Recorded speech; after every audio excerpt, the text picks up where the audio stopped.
Through the travail of the ages, midst the pomp and toil of war, I have fought and strove and perished countless times upon this star.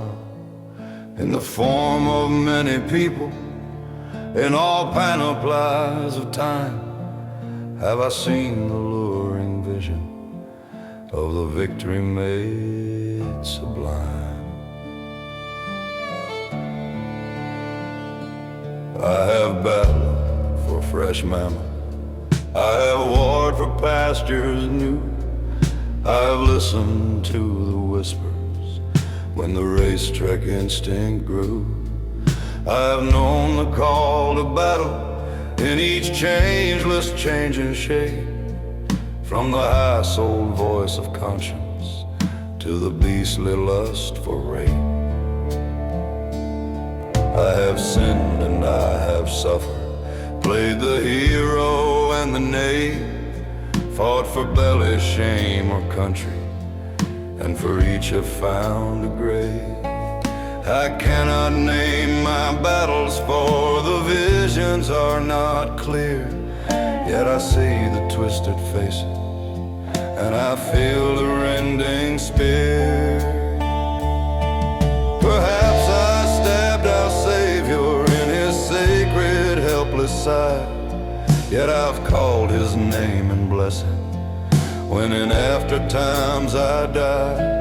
In the dimness of the shadows where we hairy heathens war, I can taste in thought the lifeblood we use teeth before the sword. While in later clearer vision I can sense the coppery sweat, feel the pikes grow wet and slippery when our phalanx Cyrus met. Hear the rattle of the harness where the Persian darts bounce clear, see their chariots wheel in panic from the hoplites' leveled spear. See the goal grow monthly longer, reaching for the walls of Tyre. Hear the crash of tons of granite, smell the quenchless eastern fire.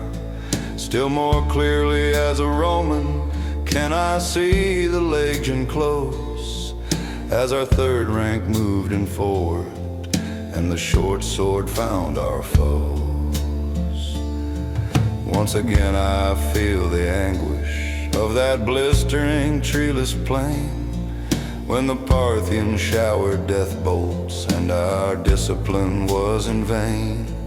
I remember all the suffering of those arrows in my neck, yet I stabbed a grinning savage as I died upon my back. Once again I smell the heat sparks when my Flemish plate gave way, and the lance ripped through my entrails as on Crecy's field I lay.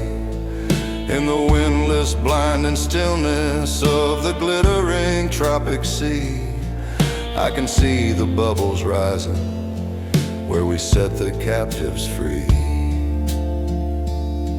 Midst the spume of half a tempest, I have heard the bulwarks go, when the crashing point-blank round shot sent destruction to our foe. I have fought with gun and cutlass on the red and slippery deck, with all hell aflame within me and a rope around my neck. And still later as a general have I galloped with Murat, when we laughed at death and numbers, trusting in the Emperor's star, till at last our star faded and we shouted to our doom, where the sunken road of Owen closed us in its quivering gloom. So but now with tanks a-clatter have I waddled on the foe, belching death at 20 paces by the star shell's ghastly glow. So as through a glass and darkly the age-long strife I see, where I fought in many guises, many names, but always me. And I see not in my blindness what the objects were I wrought, but as God rules o'er our bickerings, it was through His will I fought. So forever in the future shall I battle as of yore, dying to be born a fighter, but to die again once more.